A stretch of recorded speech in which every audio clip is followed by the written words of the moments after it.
Hello everyone and welcome to my YouTube channel. And today I'm going to discuss about a topic of class 12th English, the third level.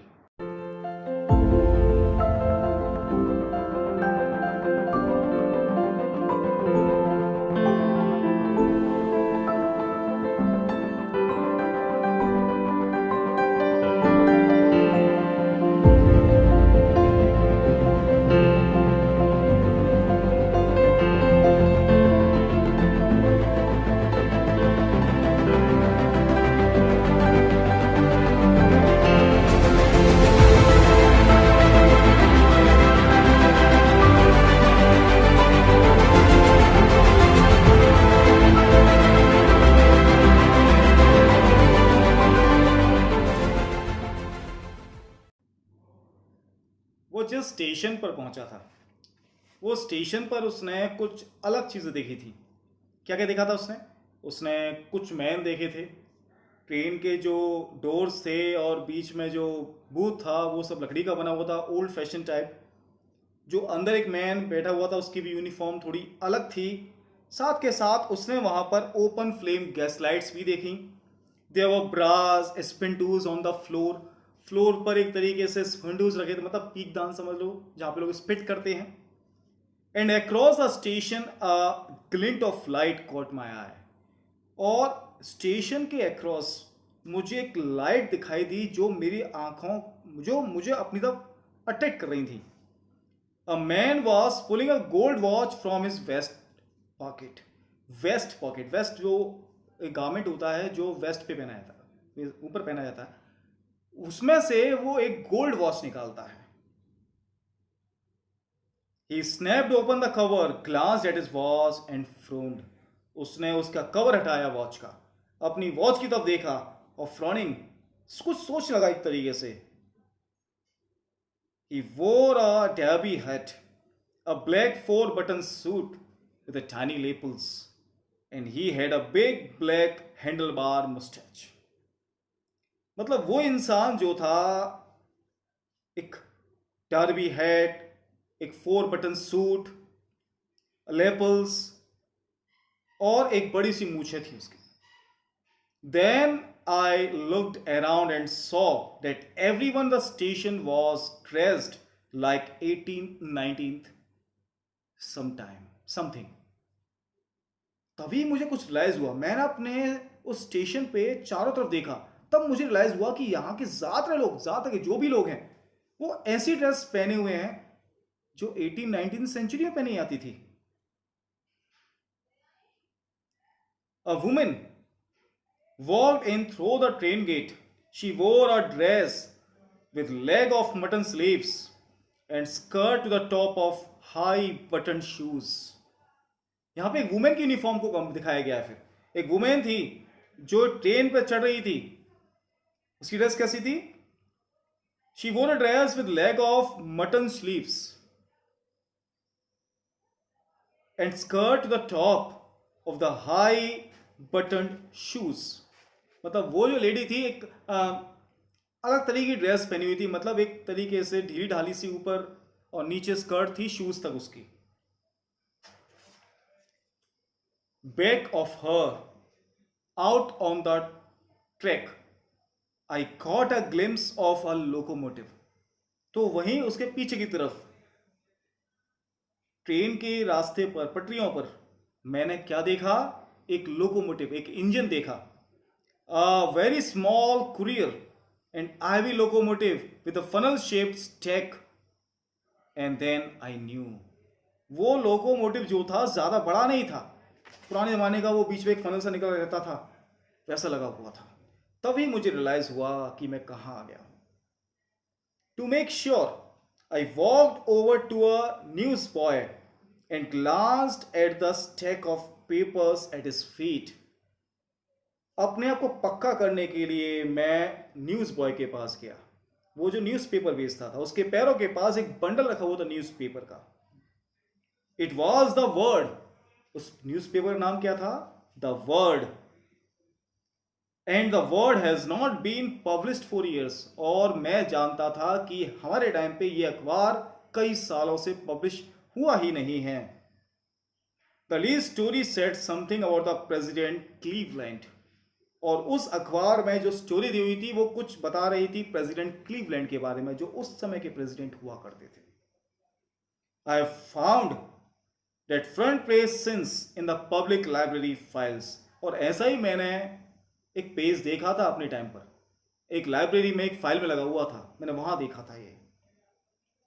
और पता है printing date क्या थी उस newspaper की? जून 11 1894, means 19th century. 19th century, और ये 20th century का इंसान था। I turned toward the ticket windows, knowing that here on the third level at Grand Central, उसके बाद मैं टिकट विंडो की तरफ गया। I could buy tickets that would take Louisa and me anywhere in the United States we want to go. मुझे पता था कि मैं टिकट्स खरीद सकता था अपने लिए, लुइजा के लिए, यूएस में कहीं भी जाने के लिए। In year 1894, and I wanted 2 tickets to Galesburg, Illinois. और फिर मैंने किसकी टिकट खरीदना चाहता था? गेलबर्ग की, Galesburg. Have you ever been there? मैंने पूछा अपने साइकियाट्रिस्ट से, क्या तुम कभी वहां पे गए हो? It's a wonderful town still, and big old frame houses, huge lawns and the tremendous trees whose branches meet overhead and roof the street. क्या तुम कभी ऐसे शहर गए हो? आज भी काफी सुंदर शहर है ये। ओल्ड फ्रेम्ड हाउस है यहाँ पर, बड़े बड़े लॉन्स हैं जिनके, बड़े बड़े पेड़ हैं जिनकी ब्रांचेस उनके सर को छूती हैं, जड़ें सड़कों को छूती हैं। And in 1894 summer evening were twice as long and people set out on their lawns. और 1894 में यहाँ की समर की इवनिंग बहुत सुहानी होती थी। जो पीपल्स थे वो अपने लॉन्स में बैठते थे। द मैन स्मोकिंग सिगार्स, यहाँ पे मैन फिर वहां बैठ के सिगार पीते थे। एंड टॉकिंग क्वाइटली, चुपचाप बैठकर बात करते थे, मतलब जो धीरे धीरे बात करते थे। The women waving palm leaves fan, जो विमेन होती थी एक पाम लीफ, बड़ा सा पत्ता होता इसका, उसे फैन करती थी, फैनिंग करती थी। With the fire flies all around, हर जगह फायर फ्लाइज थी, बहुत शांत दुनिया थी। To be back there with the first world war still 20 years and the second world war 40 years in the future, I wanted 2 tickets for that. और सच बता दूं, मैं ऐसे जमाने में जाना चाहता था जो वर्ल्ड वॉर से 20 साल पहले की बात है, फर्स्ट वर्ल्ड वॉर, और सेकेंड वर्ल्ड वॉर से 40 years पहले की बात है। मैं एक ऐसी जिंदगी में जीना चाहता था जब वर्ल्ड वॉर्स नहीं हुई थी। इसलिए मैंने सोचा कि मैं टिकट खरीदता हूं 2 लोगों के लिए, एक अपने लिए, एक अपनी वाइफ के लिए।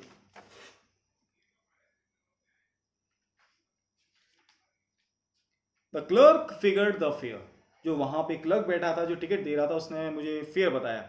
ही glanced at my fancy headband, उसने, भाई मैं सबसे अलग था वहां पर, उसने मेरा जो फैंसी हेडबैंड था उसकी तरफ देखा। लेकिन तब भी उसने मुझे किराए के बारे में बताया। And I have enough for 2 coach tickets, और मेरे पास काफी था 2 टिकट्स के लिए इतना पैसा एक तरफ का। But when I counted out the money and looked up, लेकिन जब मैंने अपने पैसे गिने और ऊपर देखा, the clerk was staring at me, जो क्लर्क था मुझे घूर के देख रहा था। आप जान ही गए होंगे क्यों, क्योंकि उस जमाने के जो पैसे थे वो थोड़े अलग थे। It was not the same currency which was used in 1894। He nodded at the bill, मैंने जो उसे पैसे दिए उसने उसके लिए मना कर दी। That's in not money mister, ये पैसे नहीं है। And if you are trying to skin me, और अगर तुम मुझे पागल बनाओगे ना, you would not get very far, तो तुम ज्यादा दूर नहीं जा पाओगे यहां से, मतलब मैं तुम्हें पुलिस से पकड़वा दूंगा। And he glanced at the cash drawer beside him, तभी मैंने कहा देखा, कैश ड्रॉअर के पास। Of course the money was old style bills, और वहां की जो मनी थी वो ओल्ड स्टाइल वाले थे, half again as big as the money we use nowadays. जितनी हम मनी आज यूज करते उसका हाफ था वो. And different looking. I turn away and got out fast. सच बताता हूँ, मैं वहां से मुड़ा और जल्दी निकल दिया, क्योंकि जेल नहीं जाना चाहता था मैं. There is nothing nice about jail even in 1894. वो कहता है भले 1894 क्यों ना हो, जेल कभी अच्छी नहीं होती. And that was that. बस यही था. आई लेव द सेम वे आई केम. जिस रास्ते में आया मैं वहीं से चला गया. I suppose next day during lunch hour I drew $300 out of the bank. और अगले दिन जब लंच चल रहा था मेरा, मैं बैंक गया और $300 निकाले मैंने अपने. नियरली ऑल वियर्ड, इतना ही कुछ था मेरे पास. And bought old style currency. जरा सोचना, वो कह रहा है कि उन पैसों से मैंने पुरानी करेंसी खरीदी. You can by old money at almost any coin dealers. हम ओल्ड मनी को पुराने कहीं से भी खरीद सकते हैं, लेकिन वो महंगी मिलती है पहले से, क्योंकि इसका वो कमीशन ज्यादा लेते हैं. My $300 bought less than 200 in old style bills. सच बता दूं कि $300 में भी पुरानी करेंसी के $200 भी नहीं आए थे मेरे पास. But I did not care. लेकिन मैंने चिंता नहीं करी, क्योंकि वहां पर 1894 में जो एग्स थे वो 13 सेंट्स के डजन आते थे. सस्ता तो था ना वहां पर काफी. But I have never again found the corridor that leads to the third level at the Grand Central Station. लेकिन पता है, उसके बाद मुझे कभी भी वो रास्ता नहीं मिला थर्ड लेवल का जो ग्रांड सेंट्रल स्टेशन पर था. Although I have tried often enough. और ऐसा मैंने कई बार कोशिश करी थी, कई बार. Louisa was pretty worried when I told her all this. और जो मेरी वाइफ लुइजा थी, वो काफी ज्यादा चिंतित थी इस बात को लेकर, काफी ज्यादा, जब मैंने उसे अपने इस प्लान के बारे में बताया था. And did not want me to look for the third level any more. उसने मुझसे कह दिया कि अब मत देखो थर्ड लेवल, हमें नहीं जाना वहां पर. And while I stopped I went back to my stamps. और फिर आई स्टॉप्ड, मैं रुका, और फिर मैं कहाँ गया, अपने स्टैम्प्स पर गया. But now I been looking every weekend, because now we have proof that the third level is still there. इन सच बता दूं, मैं हर वीकेंड पे जाता था, क्योंकि मुझे पता था कि थर्ड लेवल है. My friend Sam veno disappeared. और पता है, मेरा जो फ्रेंड था वो साइकियाट्रिस्ट सैम, वो गायब हो चुका था. Nobody knew where, but I sort of suspect. किसी को नहीं पता था कि वो कहाँ गया है, लेकिन मुझे मेरे मन में कुछ ना कुछ शक था. And I use to tell him about Galesburg. और पता है, मैं अपने उस फ्रेंड को अपने बचपन के बारे में काफ़ी बताता था, अपने गिल्सबर्ग के बारे में बताता था. I went to school there and he always said that he liked around the place. और उसने मुझसे कहा था कि वाकई में वो प्लेस बहुत अच्छी है. And that's where he is all right in 1894. और हो सकता है कि वो वहीं तो नहीं चला गया. बिकॉज वन नाइट, ऐसा मुझे क्यों पता चला, ऐसा मुझे क्यों लगा, क्योंकि एक रात fishing with my stamp collections I found, well you know what a first day cover is. पता है मुझे कुछ मिला. पहले आपको पता है ये फर्स्ट डे कवर होता क्या है? चलिए मैं आपको बताता हूं फर्स्ट डे कवर क्या होता है. जैसे कभी कोई भी नई स्टैंप रिलीज हुई है, कोई नई स्टैंप. अब वो जो स्टैंप रिलीज हुई है, सबसे पहले मैं क्या करा, मैं गया पोस्ट ऑफिस, मैंने उसमें एक खाली एनवलप रखा, अपने एड्रेस पे पोस्ट कर दिया. फर्स्ट डे फर्स्ट स्टैंप, और मेरे घर पे आएगा वो, तो एक रिकॉर्ड में रखा रहेगा कि ये फर्स्ट डे स्टैंप थी. फर्स्ट डे कवर कहा जाता था. Whenever new stamp is issued, stamp collectors buy some and use them to mail envelopes to themselves on the very first day of sale. वही बात लिखी है, पहले दिन सेल पे ही कुछ लोग जाते थे और उसे अपने ही एड्रेस पे मेल करते थे. And the postmarks prove the date. और जो पोस्ट मार्क लगाता था ना, उससे डेट प्रूव हो जाती थी. देख लो, the envelope is called a first day cover. और ऐसे एनवलप को क्या कहा जाता था? फर्स्ट डे कवर कहा जाता था. They have never opened. उन्हें कभी खोल के नहीं देखता था कोई. You just put blank paper in the envelope, बस एक ब्लैंक पेपर रखा जाता था एनवलप में. That night among my oldest first day cover, पता उस रात कुछ अजीब हुआ. मैंने अपने वही ओल्डेस्ट जो मेरे पास रखे थे फर्स्ट डे कवर वो निकाले. I found one that should not have been there. मुझे उसमें कवर मिला, फर्स्ट डे कवर, जो शायद पहले कभी था ही नहीं वहां पर. बट देयर इट वॉज, लेकिन आज वो कवर था. It was there because someone had mailed it to my grandfather at his home in Galesburg. वो मेरे पास इसलिए था आज क्योंकि वो किसी ने मेल किया था मेरे ग्रैंडफादर के एड्रेस पे 1894 में. And that what the address on the envelope said, और यही एड्रेस लिखा था एनवलप पे जो मेरे ग्रैंडफादर रहते थे. And it had been there since July 1894, और तब से ही यहीं रखा हुआ है जुलाई 1894 से. The post mark show that, और ये डेट किससे पता चली, वो पोस्ट मार्क जो लगाता था. Yet I did not remember it at all, लेकिन तब भी मुझे याद नहीं है क्योंकि मैंने कभी इस लेटर को देखा ही नहीं था, इस एनवलप को मैंने देखा ही नहीं था. आज ये वहां कैसे आ गया. The stamp was a 6 cent dull brown with picture of the president Garfield. ये स्टैम्प ज्यादा महंगी नहीं, 6 cent की थी, डल ब्राउन थी, और उस पर एक पिक्चर लगी थी प्रेसिडेंट की उस समय की, गारफील्ड की.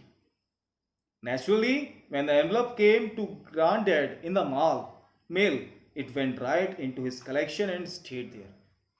सबूत के तौर पे कह सकते हैं नेचुरली ये बात हुई होगी, जब एनवलप आया होगा तो ग्रैंडफादर ने उसे अपने स्टॉक में रख लिया होगा और तब से वहीं रखा रह गया.